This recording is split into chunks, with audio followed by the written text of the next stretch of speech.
As we celebrate the 75th anniversary of the founding of our club, we ask ourselves what shaped the way we are today. Who were the 3 or 4 key people that led us to 75 years of outstanding service to the community? To put this story in context, let's travel back in time to the early 1890s. Palo Alto didn't exist. The thriving metropolis of Mayfield was centered on what is now El Camino Real and California Avenue, and was adjacent to the 9,000-acre Leland Stanford farm. Consider this. Our club could very well have been the Mayfield Rotary Club. How is that, you ask? Well, when Governor and Mrs. Stanford decided to found a university on their farm, they had one request of the Mayfield City Fathers. The request was that the Mayfield Brewery and the bars along El Camino Real and California Avenue be closed. You can just imagine the consternation. The final decision was, no, we're not willing to close our liquor establishments, and besides, we don't think your university is going to make it anyway. Undaunted, the Stanfords founded University Park, later named Palo Alto. It had nary a bar or brewery until the deed restriction was lifted some 26 years ago by a few clever legal types, no doubt educated on the farm. Now it seems that one Edward K. Thoits, who just happened to be Warren Thoits' grandfather, heard that male residents of California could gain free admittance to this new university, so he moved his family to Palo Alto. Some say that the original opportunistic gene is still alive and well today. But what business to start? Well, with the university so far from the train station, there would, of necessity, be a lot of walking. And a lot of walking means a lot of worn-out shoes. If you look carefully, you will see a sign that says Palo Alto Shoe Store, later named Thoits Shoe Store. So a key point in the history of our club was Grandpa Thoits' decision to get his 2 sons, Ed and Willis, free educations. And in an institution some people thought would never succeed. In later years, Governor and Mrs. Stanford's University helped spawn one of this nation's greatest enterprises, today known throughout the world as Silicon Valley. So, one of the key families in our Rotary story of outstanding service to this community is the Thoits family. Warren's dad, Willis, was a founding officer of our club. Later, Uncle Ed would become a member, and later still, Warren. Together they represent over 85 years of club and community service. The Thoits clan had a major impact on Palo Alto. Some say it still has. City Manager June Fleming and City Council persons Liz Nisk, Gary Fazzino, Sandy Eakins, and Mickey Schneider will appreciate this. Warren's Uncle Ed was a City Council member for 40 years, count 40. And during this time, he ran the shop and continued to sell thousands of pairs of shoes to unsuspecting Stanford students.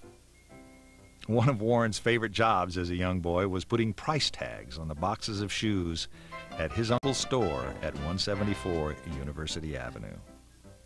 So we are all indebted to the Thoits clan, to Grandpa Thoits for being opportunistic and resourceful, to Father Willis for helping to found our club, to Uncle Ed for 40 years of city guidance, and to past president and current member Warren for his continuing club and community service.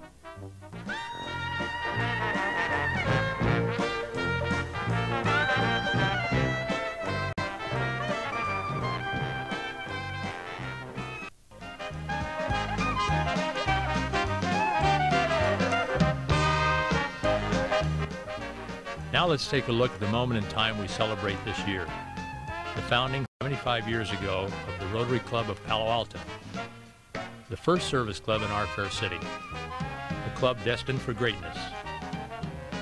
The story goes this way. Well, let's listen to past President Rick Snyder's rendition. They asked the San Francisco Club to be the sponsor, and the San Francisco Club refused.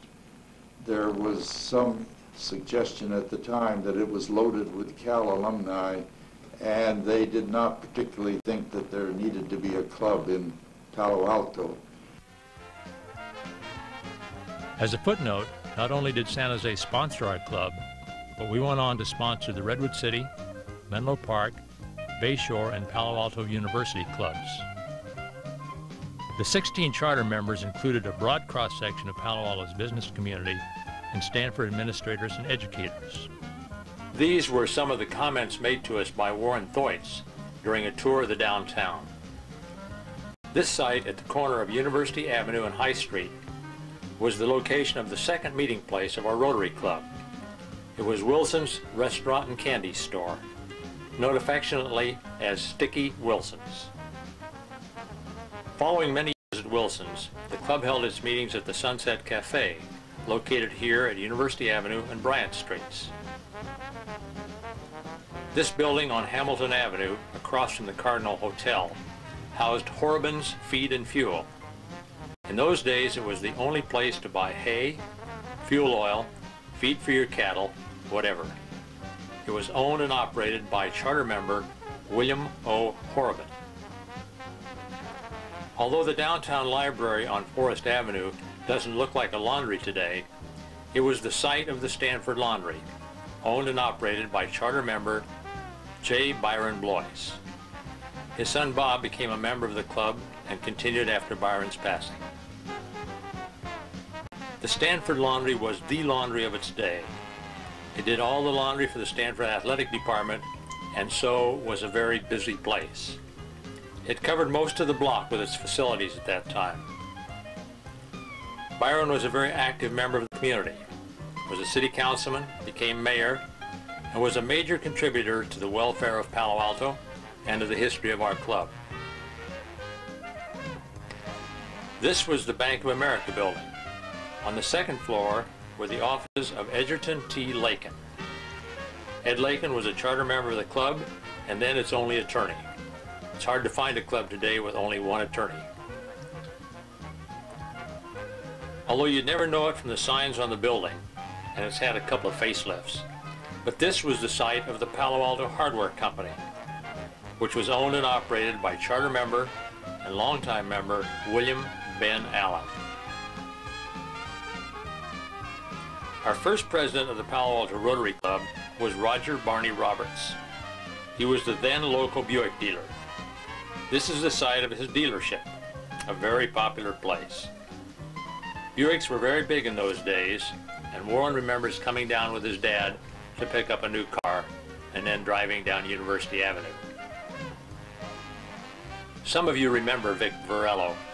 Vic was a longtime member of the club and a member of the downtown business community. He operated the major barbershop of the day. And in those days, of course, barbershops were very big. Warren thinks he had 8 or 10 chairs. Vic was a wonderful Rotarian, a dedicated Rotarian. He spent one day each month out at what was the Stanford Convalescent Home, giving children free haircuts.